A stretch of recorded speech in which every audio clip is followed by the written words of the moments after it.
మనం నిన్న ఒక వార్త చూసాం. విజయసాయి రెడ్డి రాజీనామా. రాజీనామా అంటే తప్పించుకోవడానికి దారి అనుకుంటున్నాడు. మొన్న వైఎస్ఆర్సీపీ గవర్నమెంట్లో అంతకంత అరాచకాలు చేసి మొత్తం ఆంధ్రప్రదేశ్ని మొత్తాన్ని నాశనం చేసి కాల్చేసి యాషెస్ని చూసి నవ్వే సాడిస్ట్ ఈ విజయసాయి రెడ్డి. నేను ఎందుకు ఈ మాట అంటున్నానంటే కొన్ని ఇన్సిడెంట్స్ ప్రతి ఒక్కరికి గుర్తు చేయాలి. ఎందుకంటే ఎంతోమంది మర్చిపోతూ ఉంటాం. రామతీర్థం జరిగినప్పుడు చంద్రబాబు నాయుడు గారు రాముడికి అలా జరిగింది కదా అని చెప్పేసి రామతీర్థానికి వచ్చినప్పుడు లారీలు అడ్డు పెట్టి ఎంతో మందిని పోలీసుల చేత అరెస్ట్ చేయించి అక్కడ రాళ్ళు వేయించి మళ్ళీ అటెంప్ట్ మర్డర్ పెట్టి అక్కడ అమాయకమైన కార్యకర్తలు నాకు ఫోన్లు చేసేవారు అర్ధరాత్రి వేళ, లోకేష్ గారికి ఫోన్ చేసేవారు అర్ధరాత్రి వేళ, మా మీద 307 పడింది సార్, మేము ఎక్కడికి వెళ్ళిపోవాలో అర్థం కావట్లేదని ఎంతోమంది ఫ్యామిలీస్, పూటకు కూడా గడవలేని ఫ్యామిలీస్ని రోడ్డు మీద పడేసి ఆనందించిన వ్యక్తి విజయసాయి రెడ్డి. ఒక వ్యక్తిని, ఒక లేడీని ఎక్కడి నుంచో ఢిల్లీ నుంచి తీసుకొచ్చి అశోక్ గజపతిరాజు గారు ఆస్తులు మొత్తాన్ని కూడా కాచేవాళ్ళని ఆలోచించి వాళ్ళు కొండలేదో ఎక్కడో ఆ ట్రస్ట్లో ఉంటే అక్కడి నుంచి కూడా గ్రావెల్ని దొంగతనం చేసి ఎంతో దారుణమైన సునకానందం పొందిన వ్యక్తి ఈ విజయసాయి రెడ్డి. ప్రసిద్ధి ఉన్న ఒక ఆలయం లక్ష్మీనరసింహస్వామి ఆలయం. ఆ లక్ష్మీనరసింహస్వామి ఆలయం కూడా ఆ అమ్మాయి చేత వెంటనే దాన్ని లాక్కొని అశోక్ గజపతిరాజు గారిని హింసించి ఆయన్ని కొన్ని ఇనాగ్రేషన్స్ కూడా పిలవకుండా ఆయన బీపీని రేస్ చేసి ఏదో చేద్దామన్న ఆలోచనతో ముందుకెళ్ళేవే ఇంకా ఇప్పటికీ కూడా ఈ ఉత్తరాంధ్ర ప్రజానికం మర్చిపోలేరు. శనివారం వస్తే చాలు ఈ ఉత్తరాంధ్రలో ఏ గోడ పగులుతుందో, ఏ కాలేజీని ఎరక్కొడతావో, లేకపోతే నీ స్వర్ణ భారతి ట్రస్ట్లోంచి ఏ ఇండస్ట్రియలిస్ట్ దగ్గర నుంచి డబ్బులు తీసుకోవాలో ఈ ఆలోచన విధానంతో దొంగతనం చేసేవి ఇక్కడ వనరులను కానీ ఇక్కడ భవిష్యత్తును కానీ ఉత్తరాంధ్ర ప్రజానికాన్ని మొత్తం అది ఇప్పటికీ కూడా జనాలు ఇక్కడ మర్చిపోలేరు. ఇక్కడ దస్పల్లా హిల్స్ అంటే ఎప్పటి నుంచి ఒక రాజరికంగా కొంతమందికి వచ్చిన ఆస్తిని వాళ్ళ పీక మీద కూడా కత్తి పెట్టి అగ్రిమెంట్ రాయించుకొని నీ అల్లుడిని, కూతుర్ని అందరినీ కూడా విశాఖపట్నంలో ఎలా సెటిల్ చేద్దాం అనుకున్నావో ఇప్పటికీ కూడా మర్చిపోలేరు. ఇక్కడ వాల్టైర్ క్లబ్ మీద ఒక సిపిని పంపించి, కమిషనర్ ఆఫ్ పోలీస్ని, అక్కడ ఒక కమ్యూనిటీని కూడా పేక మీద కత్తి పెట్టి బెదిరిద్దాం అనుకున్నావే, ఆ దారుణాలు కూడా ఇప్పటికీ కూడా మర్చిపోలేరు. ఇప్పటికీ నాకు గుర్తు, నలంద కిషోర్ అనే వ్యక్తిని ఒక కోవిడ్ హై టైంలోని, కోవిడ్ ఎక్కువ ఉన్న టైంలో కూడా నువ్వు జీప్ ఎక్కించి ఒక వాట్సాప్ ఫార్వర్డ్ చేశారని చెప్పి కర్నూలు వరకు కూడా ఉదయం 3:30కి తీసుకెళ్ళిపోయి ఆయన కూడా ఆ కోవిడ్ వచ్చిన తర్వాత చనిపోయారు. అది కూడా ఇప్పటికొచ్చి ఎవరు మర్చిపోలేదు. ఆఖరికి కళా వెంకట్రావు గారిని అరెస్ట్ చేయించాం. అచ్చినాయుడు గారిని ఆ తర్వాత సర్పంచ్ ఎలక్షన్స్ అప్పుడు ఒక ఫోన్ కాల్ చేస్తేనే అరెస్ట్ చేయించి సబ్ జైల్లో వేయించాం. ఇవన్నీ కూడా ఎవరిని మర్చిపోతారు? ఎవరన్నా మర్చిపోతారా? ఈరోజు మళ్ళీ నీ అల్లుడి దగ్గరికి, నీ దగ్గరికి వచ్చేసరికి, కష్టం వచ్చేసరికి ఆ కష్టం నొప్పి నీకు తెలిసినట్టునే మళ్ళీ ఒక డ్రామా, రాజీనామా. ఈ డ్రామా ఎందుకు అంటున్నానంటే ఇవాళ సాక్షిలోని అక్కడ ఈ వ్యక్తి ఎందుకు రాజీనామా చేశాడో అర్థం కావట్లేదు, ఎందుకు జగన్మోహన్ రెడ్డిని మోసం చేశాడో అర్థం కావట్లేదు, ఇలాగా చాలా నెమ్మదిగా ఇదిగా మాట్లాడుతున్నారు. షర్మిలమ్మ వెళ్ళిపోతున్నప్పుడు ఎవడో మాట్లాడలే, ఇప్పుడు విజయసాయి రెడ్డి వెళ్ళిపోతుంటే మాట్లాడుతున్నారు. ఈరోజు ఎంత దారుణం ఏంటంటే ఈ విజయసాయి రెడ్డి ఈ 3 జిల్లాల్లోని నాయకులను హింసించడమే కాదు, అత్యంత ప్రసిద్ధి కాంచిన విద్యాలయాల్ని, గీతం విద్యాలయం సాటర్డే వచ్చింది ఒకరోజు, మార్నింగ్ లెగిసిన వెంటనే ఆ గీతం గోడంతా పగలు కొట్టేసి ఒక ఆనందం, దాన్ని తీసుకెళ్లి జగన్మోహన్ రెడ్డి గారికి చూపెట్టాలి. దాని పక్కనే ఉన్న బే పార్క్ ఒక వెల్నెస్ సెంటర్ అవుతే ఆ బే పార్క్ని కూడా ఎవరికో గిఫ్ట్ ఇవ్వడానికి అని చెప్పి అది కూడా ట్రాన్సాక్షన్ జరిగింది. అది కూడా బయటకు రావట్లా. కాకినాడ పోర్ట్ ఒకటే మాట్లాడుతున్నారు, బే పార్క్ ట్రాన్సాక్షన్ కూడా ఎవరో చేశారు. కోవిడ్లో కొన్ని హెల్ప్ల కోసం అని అది క్విట్ ప్రోకో కింద మన బే పార్క్ని కూడా లాక్కున్నారు. తర్వాత ఋషికొండ మీద కన్స్ట్రక్షన్ అప్పుడు కూడా ఈ మహానుభావుడు ఇన్వాల్వ్ అయ్యాడు.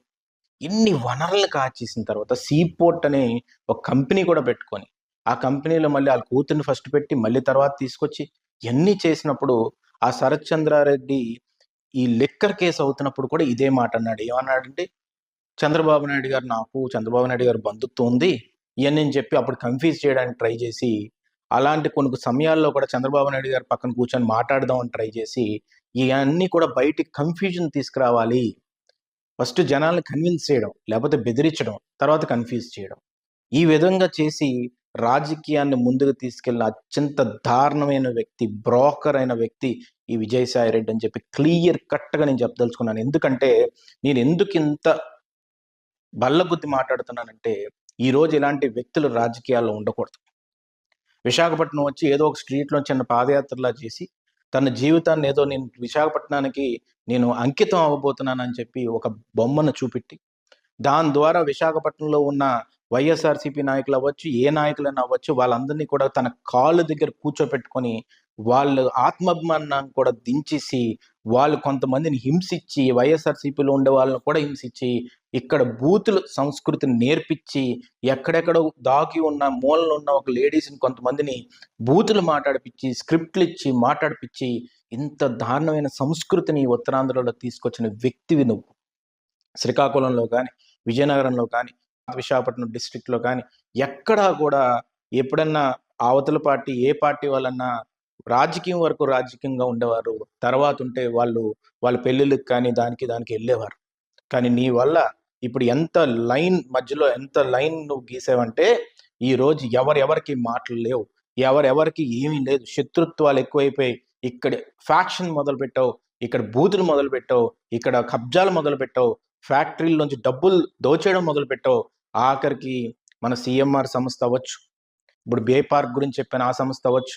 ఇలాగా ఈ స్వర్ణ భారతి ట్రస్ట్‌కి ఫార్మాస్యూటికల్ కంపెనీస్ నుంచి కూడా ప్రతి ఒక్కళ్ళ దగ్గర నుంచి కూడా నువ్వు డబ్బులు దొబ్బావు. ఈరోజు కాకినాడ పోర్ట్‌కొచ్చేసరికి కాకినాడ పోర్ట్ మీద ఎంక్వైరీ ప్రోబ్ చేస్తారని చెప్పేసరికి ఆహ్, ఎంక్వైరీ వచ్చేస్తుంది. మేము కాంప్రమైజ్ అయిపోతాం. నేను రాజీనామా చేసేస్తున్నాను. నేను ఒక్క 5 సంవత్సరాలు నువ్వు బాణాలు ఎదుర్కోలేకపోతున్నావే. 5 సంవత్సరాల కష్టాన్ని ఎదుర్కోలేకపోతున్నావే. మీ పార్టీ కార్యకర్తలే మొత్తం కష్టపడి ఈ 5 ఏళ్ళు చాలామంది మొన్న అరెస్టులైనా కూడా వాళ్ళైనా కనీసం ధైర్యంగా నించున్నారే. నువ్వెందుకు ధైర్యంగా ఉండలేకపోతున్నావు? మేము 5 సంవత్సరాలు ఎన్ని కేసులు అనుభవించాం. ఎన్ని మానసిక బాధలు అనుభవించాం.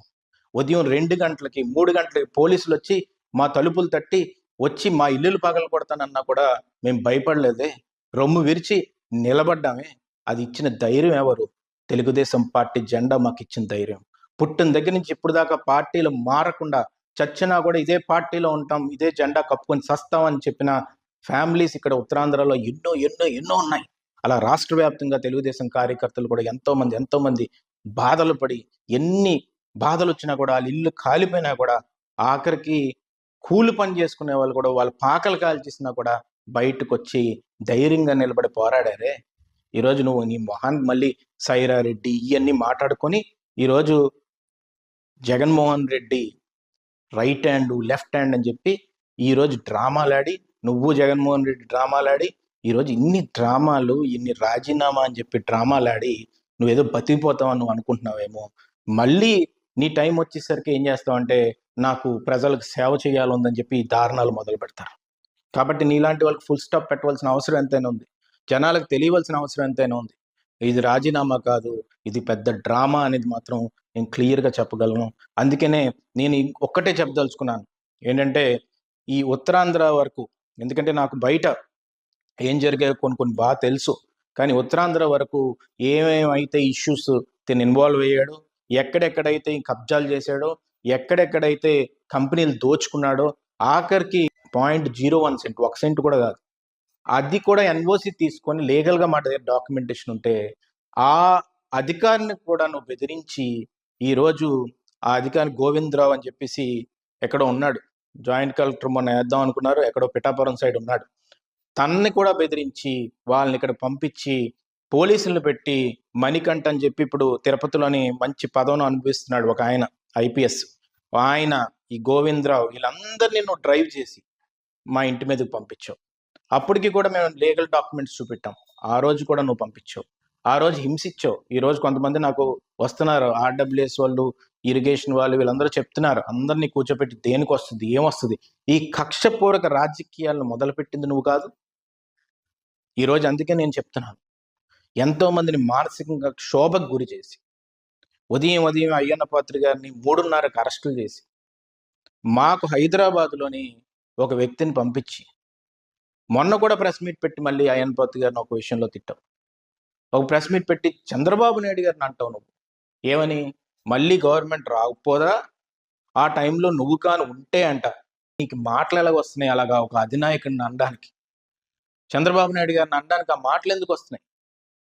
ఆ వ్యక్తి ఉంటే నిన్ను అరెస్ట్ చేయిస్తాను అని.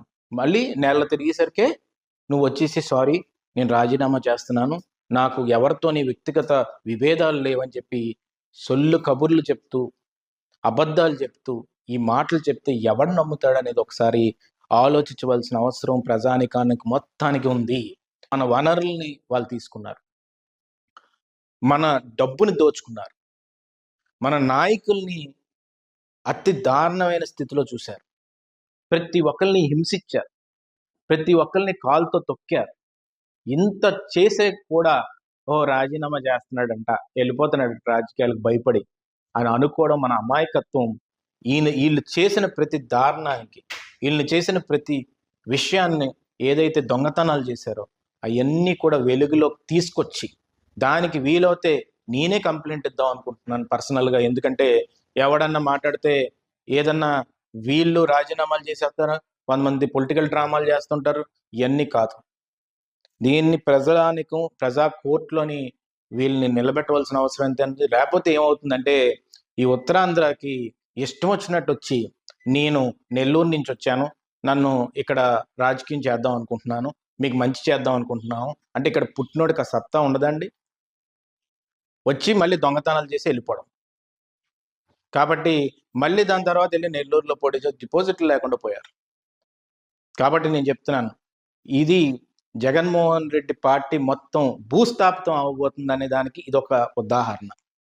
రేపు ఉదయం ఇలాంటి నాయకులందరూ కూడా జగన్మోహన్ రెడ్డికి బాయ్ బాయ్ చెప్పేసి వెళ్ళిపోతారు. వెళ్ళిపోయిన తర్వాత మొత్తం బీసీలు కూడా మొత్తం వెళ్ళిపోయే పరిస్థితి ఉంటుంది, అందరూ వెళ్ళిపోయే పరిస్థితి ఉంటుంది, అన్ని వర్గాల వాళ్ళు కూడా జగన్మోహన్ రెడ్డి పార్టీ నుంచి వెళ్ళిపోయే పరిస్థితి ఉంటుంది. వాళ్ళందరికీ కూడా ఎవరైతే మంచి చేశారో వాళ్ళకి సమాజానికి ఉపయోగపడతారు, నేను కాదను. కానీ ఎవరైతే చెడు చేసి ఈ రాజకీయాల్ని, వ్యవస్థని, మొత్తం వనరుల్ని, ప్రజా జీవితాన్ని, భవిష్యత్తుని చెడగొట్టారో వాళ్ళందరికీ నేను చెప్తుంది ఏంటంటే మీరు తప్పించుకోలేరు. ఇక్కడ తప్పించుకోలేరు అని డాట్ ఎందుకు నేను పెడుతున్నానంటే భవిష్యత్తులో అర్థమవుతుంది మీకు ఏ శిక్ష పడబోతుంది అనేది ఈ సందర్భంగా మీకు చెప్పదలుచుకున్నాను. మీరు కాంప్రమైజ్లు అవ్వచ్చు, పెద్ద స్థాయిలో కాంప్రమైజ్లు ఎన్నో ఉంటాయి. ఏంటి, ఒక ఇండస్ట్రియలిస్ట్ ఇంకో ఇండస్ట్రియల్ పరిచయాలు ఉంటాయి కాబట్టి అలా కూర్చుపోయి కాంప్రమైజ్లు అయిపోతారు. కానీ ఎవరన్నా కానీ నీకు కరెక్ట్ మొగుడు దొరికితే నువ్వు కాంప్రమైజ్ కూడా అవ్వలేవు.